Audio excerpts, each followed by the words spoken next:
రంగుల కేళి హోలీ. అందరికీ హోలీ పండుగ శుభాకాంక్షలు. హోలీ అంటే ఫుల్ ఎంజాయ్ కదా.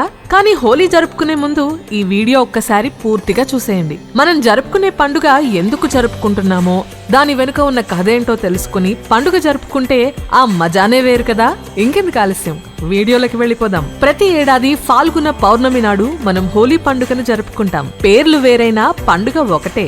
హోలీ పండుగను హోళికా పూర్ణిమ అని, కాముని పున్నమి అని కూడా అంటారు. మరో విశేషం ఏమిటంటే శ్రీ మహాలక్ష్మి ఈ రోజునే క్షీరసాగరం నుండి ఉద్భవించింది కాబట్టి ఈ రోజున శ్రీ లక్ష్మీ జయంతిని కూడా మనం జరుపుకుంటాం. పెద్దలు కూడా పిల్లలుగా మారిపోయే ఈ హోలీ పండుగ జరుపుకోవడం వెనుక ఒక పురాణ గాథ ఉంది. హిరణ్యకశ్యపుడు అనే రాక్షసుడు విష్ణుద్వేషి. కాని అతని కుమారుడు ప్రహ్లాదుడు పరమ విష్ణు భక్తుడు. తన కుమారుని విష్ణుభక్తి నుండి మరల్చడానికి హిరణ్యకశ్యపుడు ప్రహ్లాదుని ఎన్నో హింసలకు గురిచేస్తాడు. హిరణ్యకశ్యపునికి హోళిక అనే సోదరి ఉండేది. ఆమెకు అగ్ని వలన ఎలాంటి ప్రమాదం లేకుండా ఉండే శక్తి ఉండేది. ఇదే అవకాశంగా భావించిన హిరణ్యకశ్యపుడు ప్రహ్లాదుని తన ఒళ్ళో కూర్చోబెట్టుకుని అగ్ని ప్రవేశం చేయమని తన సోదరిని ఆజ్ఞాపిస్తాడు. తద్వారా ప్రహ్లాదుడు మరణిస్తాడని, తన సోదరికి ఎలాంటి ప్రమాదం జరగదని హిరణ్యకశ్యపుడు అనుకుంటాడు. కాని ఆ శ్రీ మహావిష్ణువు తన భక్తులను సదా కాపాడుకుంటూనే ఉంటాడు కదా.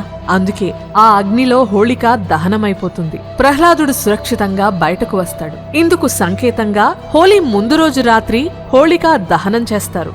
ఇంకో కథనం ప్రకారం శివపార్వతుల కళ్యాణానికి నడుం బిగించిన మన్మధుడు ధ్యాన నిమగ్నుడైన పరమశివుని కామ వికారానికి లోను చేస్తాడు. అందుకు ఆగ్రహించిన పరమశివుడు తన 3వ కన్నుతో మన్మధుని దహనం చేస్తాడు. జరిగిన అనర్థం తెలుసుకున్న మన్మధుని భార్య రతీదేవి పరమశివునికి జరిగినదంతా చెప్పి తన భర్తను సజీవుణ్ణి చేయమని ప్రార్థించగా శివుడు మన్మధుడు శరీరం లేకున్నా సజీవుడై ఉంటాడని, కాని మన్మధుడు రతీదేవికి మాత్రం కనిపిస్తాడని చెప్తాడు. ఆనాటి నుండి ఫాల్గుణ పౌర్ణమిన కామదహనం పేరిట మనం పండుగను జరుపుకుంటాం. కామదహనం అంటే క్షణికమైన కోరికలను దహించి ఆనందంగా జీవించాలన్నదే ఈ పండుగ యొక్క పరమార్థం. ఇక హోలీ రోజు రంగులు చల్లుకోవడం వెనుక కూడా ఓ కథ ఉంది. పాలమీగడ వంటి రంగుగల రాధను చూసి నల్లని కన్నయ్య చిన్నబుచ్చుకుంటుంటే యశోద రాధ మొహానికి ఇదే రోజున ఇంత రంగు పులిమిందంట.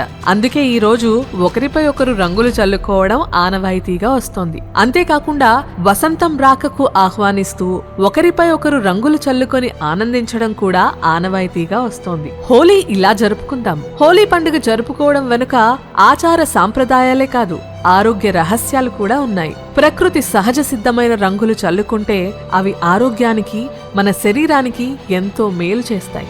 ఈ హోలీని సహజ సిద్ధమైన రంగులతో జరుపుకుందాం. పర్యావరణానికి మేలు చేద్దాం. మరోసారి అందరికీ హోళీ శుభాకాంక్షలు. ఇలాంటి మరిన్ని వీడియోస్ కోసం సబ్స్క్రైబ్ చేసుకోండి.